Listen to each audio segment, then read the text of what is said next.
Everybody like and subscribe, praise the bell icon. Story number 1. It was a hot Saturday afternoon when Sarah, a young woman in her late 20s, decided to check out a yard sale a few blocks down the road. She had just moved into a new neighborhood and was hoping to find something interesting to decorate her apartment. She had always been drawn to yard sales. Something about the mix of forgotten treasures and strange objects always caught her attention. As she walked down the quiet street, she noticed the house where the yard sale was being held. It was a run-down 2-story house with peeling paint and overgrown bushes, giving it a somewhat eerie look. The yard sale was set up on the front lawn, with old furniture, worn-out books, and dusty trinkets scattered across tables. There was an older woman sitting in a rocking chair near the edge of the yard, rocking back and forth slowly, staring at the street with vacant eyes. Sarah was about to turn away, feeling an odd discomfort in the air, but something caught her eye. On the far end of the yard, there was a large, vintage mirror. Its ornate frame was made of dark, intricate wood, and it had a certain allure to it, despite the layers of dirt and age. Sarah felt drawn to it, as if the mirror was calling to her. She walked over, carefully examining the mirror. The glass was cloudy and covered with fingerprints, but something about it seemed strange. The reflection in the mirror looked distorted, like the room behind her was slightly warped, out of place. But as Sarah leaned in closer, she felt a sudden chill crawl up her spine. She noticed something in the reflection that wasn't in the room behind her, a shadowy figure standing in the corner, watching her. She froze. The figure wasn't in the real room, she was sure of it. It was dark, nearly blending into the shadows, but its shape was unmistakable. A man, tall and thin, with hollow eyes and an unsettling smile. His presence seemed to suffocate the air around her. Sarah snapped her head around, but there was no one in the corner. She blinked, confused, but when she looked back into the mirror, the figure was still there, closer now, his smile widening as though it was mocking her. Her heart began to race, and she took a step back, feeling a wave of nausea wash over her. The elderly woman in the rocking chair had been watching her the entire time, and now she spoke in a raspy voice. "You shouldn't be looking at that." Sarah turned to face her, her voice trembling. "What do you mean?" The old woman slowly rocked forward, her gaze never leaving Sarah. "That mirror, it doesn't reflect just what's in front of it. It shows things that aren't meant to be seen." Sarah could feel her throat tightening, the words hitting her like ice. She didn't know what to say, but she couldn't shake the feeling that the woman was telling the truth. "Take it," the woman continued, her voice low and almost hypnotic. "It's yours now." Without thinking, Sarah pulled out her wallet and handed over a few bills, feeling numb as the woman wrapped them around her fingers and handed her the mirror. She felt a strange weight in her hands as she carried it back to her car, like something heavy was pressing against her chest. She quickly drove back to her apartment, her mind racing, the image of the shadowy figure never leaving her thoughts. Later that night, Sarah sat on the couch, staring at the mirror she had brought home. She told herself it was just an old, creepy object, that it couldn't be anything more. But the reflection, it still disturbed her.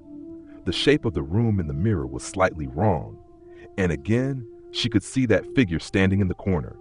His smile was wider now, more menacing. As the hours passed, Sarah couldn't shake the feeling that something was wrong. The shadows in her apartment seemed to grow longer, stretching out unnaturally. She could hear faint whispers, like distant voices murmuring just beyond the walls. Her breath caught in her throat as she saw the figure in the mirror move. It wasn't static anymore. It was walking, step by step, toward her. Panicking, Sarah turned away, closing her eyes and muttering to herself that it was all just in her head. But when she opened them again, the man was standing right behind her, his face inches from hers in the reflection. His hollow eyes bore into hers as he whispered, "You shouldn't have taken it." She stumbled back, dropping the mirror onto the floor, shattering it into 1,000 pieces. But the whispers didn't stop. They grew louder, more frantic, until the entire room seemed to vibrate with the sound of them. Sarah ran to the door, only to find it locked, as if something had sealed it from the outside. She turned back toward the mirror's shards, and to her horror, the figure was still there. It was no longer just a reflection. The man stepped out of the broken glass, his form becoming more solid with every passing second. His skin was pale, stretched tight over his bones, and his smile stretched impossibly wide. "Now you'll never leave," he hissed, his voice echoing in her ears. The last thing Sarah heard before the darkness overtook her was the sound of the rocking chair creaking in the distance. It was as if the entire house, the entire world, had tilted sideways, and she was falling into it. The next morning, the yard sale was gone. The house was abandoned, the lawn empty. The woman was nowhere to be found, and the only thing left was the broken mirror on the ground, its shattered pieces scattered like remnants of a nightmare. Neighbors would later say they remembered Sarah, once a bright and curious young woman, though none of them could recall where she had gone or when. All that remained was a sense of unease that lingered in the street, like the shadow of something waiting to emerge from the corner of their vision. The yard sale was gone, but the whispers, they said, never stopped. Story number 2.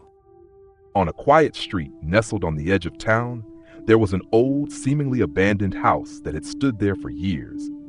Everyone knew about it, but no one really talked about it. It had once been a family home, but time had not been kind to it. The windows were boarded up, the grass in the front yard was wild and unkempt, and the wood of the house groaned as if it were alive. Despite its dilapidated appearance, every fall for one weekend, the house came alive with activity. A large yard sale would be held at the front, tables cluttered with old furniture, tarnished jewelry, dusty paintings, and miscellaneous knickknacks. Most people in the neighborhood avoided the place, but there was something about the event that seemed to draw people in, especially the thrill seekers. One such thrill seeker was Luke, a college student with a fascination for the paranormal. He'd heard rumors about the house, rumors that no one dared to speak of aloud, but they intrigued him. According to the whispers, the house was cursed. It was said that the original owners, a family of 5, had vanished without a trace one cold October night. Some said they'd simply left, others claimed they were taken, but none of the local authorities could ever solve the case. When Luke found out the yard sale was happening again, he decided to check it out, convinced there was more to the story than local superstition. He grabbed his camera, eager to document whatever strange occurrences he might witness. The moment Luke arrived at the yard sale, a strange sensation washed over him.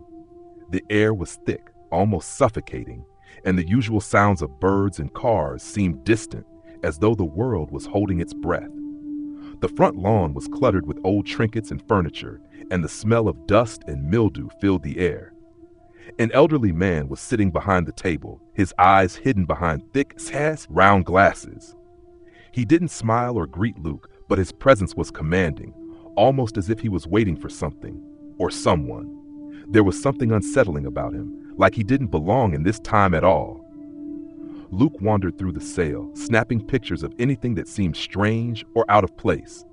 He paused in front of a large, ornate grandfather clock that looked centuries old. Its face was cracked, and the hands were frozen in time at precisely 3:07. As he inspected it, he noticed a small, handwritten sign on the base. "Time is not what it seems here." It was a weird sign, but Luke was used to weird. He pulled out his camera and took a few shots, the unsettling feeling growing in the pit of his stomach. But as he snapped the picture, the clock seemed to tick, just once. Luke's heart skipped a beat. He glanced up at the clock. The hands hadn't moved. He quickly turned his attention to other items, trying to shake the odd sensation. Then he spotted it. A small, dusty box, no bigger than a shoebox, sat on a table in the far corner of the yard. The box had no label, just a simple brass latch keeping it shut. There was something about it that tugged at Luke's curiosity. He approached it slowly, his fingers trembling slightly as he opened the latch. Inside, nestled on a bed of red velvet, was a single photograph. The image was of a family, 2 parents, 2 children, and an older woman who seemed out of place. The photo was taken outside the house on the very same front lawn. The family's smiles were frozen, but their eyes seemed off, empty, hollow, as though they were staring into something far beyond the camera. As Luke stared at the picture, a low, chilling voice came from behind him. "You found it," the old man whispered, his voice so soft that Luke barely heard him. He turned around quickly, but the old man was standing much closer than he had been moments ago. His eyes were no longer hidden behind glasses. They were wide and vacant, his expression one of despair. "Be careful," the old man continued. "That photo, it's not what it seems. Take it, and you'll never leave." Luke's heart raced. His hands shook as he set the photo back into the box, but the air seemed to pulse around him, growing thicker by the second. The shadows cast by the trees on the lawn stretched unnaturally, and the temperature dropped. A distant, echoing sound filled the air, like the ticking of a clock. It was the same sound he had heard when he took the picture earlier. Suddenly, everything went silent. Luke tried to move, but his legs felt heavy. It was as though something was pulling him down, forcing him to stay rooted in place. He looked at the old man once more, but the figure had changed. His face was gaunt, his mouth hanging open as though he were trying to scream, but no sound came out. Luke turned to flee, but the yard had changed. The path to the gate was gone, replaced by an endless field of mist. The house loomed over him, its windows now glowing with a faint, unnatural light. In the distance, he could hear the soft cry of a child, followed by laughter, chilling, unnatural laughter that echoed in his ears. He ran, his footsteps pounding in his ears. But no matter how far he ran, the yard seemed to stretch on forever. The voices grew louder, more insistent, until they surrounded him. The photograph flashed in his mind, the hollow eyes of the family, their faces frozen in time. He could hear their voices now whispering, "You shouldn't have taken it." With a final, desperate effort, Luke broke through the mist and stumbled onto the street. He looked back, but the house was gone. The yard sale was gone. It was as though it had never existed. The only thing that remained was a deep sense of dread that clung to him like a shadow. The next day, the house was back to its dilapidated state. No yard sale, no strange photo, just an old empty house, abandoned once again. But Luke couldn't shake the feeling that something had followed him. Every time he closed his eyes, he saw the faces of the family from the photograph, their hollow eyes watching him.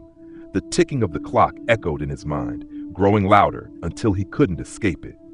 And every now and then, late at night, he would hear a whisper just behind him, "You shouldn't have taken it." Story number 3. It was a dreary Sunday afternoon when Mark decided to stop at the yard sale down the street. He had been walking through the neighborhood after a long morning of running errands, and as always, he was curious about yard sales. They were a way to find things no one else wanted. Sometimes old, sometimes strange, always interesting. He'd never been to this particular house before, though. The house was an odd two-story building tucked away on the corner of a quiet residential block. It looked well kept on the outside, but something about it seemed off. The lawn was meticulously trimmed, the paint on the house was fresh, and the flower boxes were brimming with vibrant, colorful blooms. Yet when Mark walked closer, he noticed something strange. The air around the yard felt unnaturally still, almost suffocating. He chalked it up to the heat of the day, but there was an unsettling feeling that lingered, like a quiet hum just out of earshot.